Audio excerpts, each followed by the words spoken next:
All right, so we're going to start this by actually writing the quadratic formula one more time.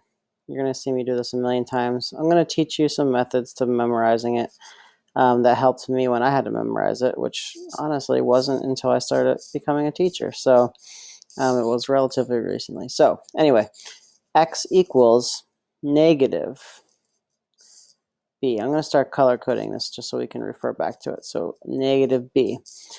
Plus or minus. I didn't talk about this last time. Plus or minus. We're going to talk about what that means later in the week, but it's just a plus and a minus on top of each other. Plus or minus, the square root. That's where we need the big square root. B. So I'm just color coding every time I have just the letter. So b squared minus 4a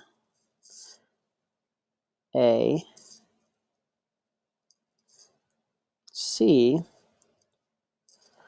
All of that is over. All over 2a. So here's the question. Where do you think the a, b, and c come from? Well, just like we've been doing forever, the a, b, and c come from your quadratic equation. Now you're going to hear me say this a lot. Quadratic equation, quadratic formula. Don't get them confused. I still get them confused sometimes by accident, not paying attention. A quadratic equation is this. The quadratic formula is this. The formula is this form, weird thing we plug stuff into. The equation is what we've been working with. So anyway, the a, b, and c comes from the quadratic equation. So let's do this example. All we're doing today is just trying to identify our a, b, and c and plug it in. That's all. So what's our a? Well, our a is 2, right?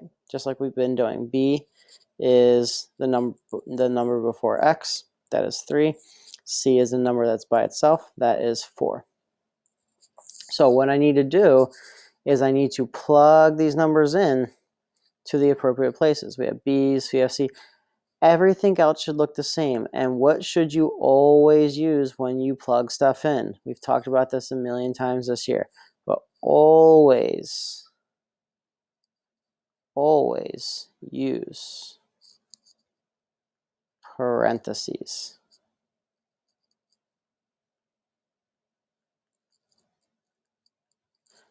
Always use parentheses, just like I have in this outline here.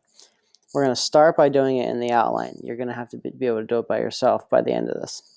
So it starts with negative b. So my b is 3. So negative b would be 3 in parentheses.